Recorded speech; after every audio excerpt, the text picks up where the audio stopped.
Brought to you by Techno Camon 30 series.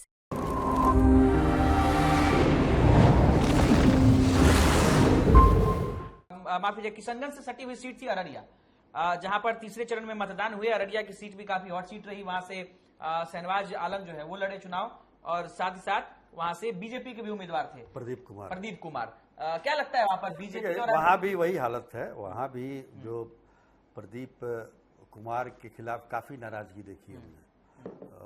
यहाँ तक कि जो अति पिछड़ा वोट बैंक है उनका, उसमें भी काफी नाराजगी दिख रही थी।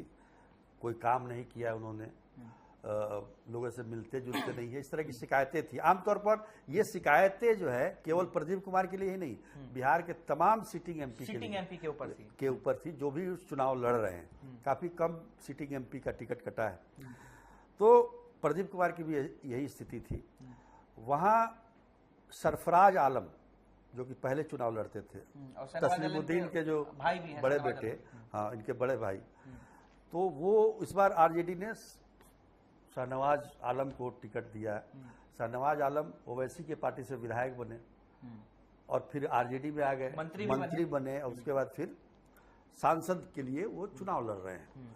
तो शुरुआत में जिस तरह तरीके के रुझान आ रहे थे और चुनाव के दिन तक ऐसा लग रहा था, क्योंकि शत्रुघ्न मंडल करके एक आरजेडी के कार्यकर्ता ने, नेता हैं बल्कि, उन्होंने भी पर्चा भर दिया था और मंडल जाति से, अति पिछड़ी जाति से है, तो उन्होंने भी वोट काटा होगा। तो ये वोट जो है प्रदीप कुमार के खाते से गया होगा।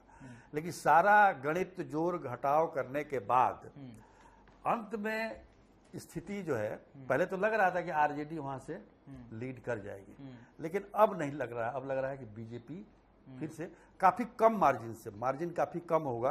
पिछली बार जो मार्जिन था उसके हिसाब से, मतलब पिछली बार हमको लगता है 1,40,000 का था शायद, तो इस बार उससे कम का मार्जिन, काफी कम मार्जिन रहा। चलिए, तो देखिए अररिया की सीट, बिहार तक के जो एग्जिट पोल हम आपको बता रहे हैं उसमें अररिया की सीट में बीजेपी वहां से लीड कर सकती है। हालांकि हम वहां का जो मुकाबला है वो काफी कांटे का टक्कर का रहा और 4 तारीख को रिजल्ट कुछ भी हो सकता है। लेकिन जो फिलहाल एग्जिट पोल में जो बिहार तक का सर्वे, उसमें बीजेपी वहां से लीड करती हुई दिख रही है।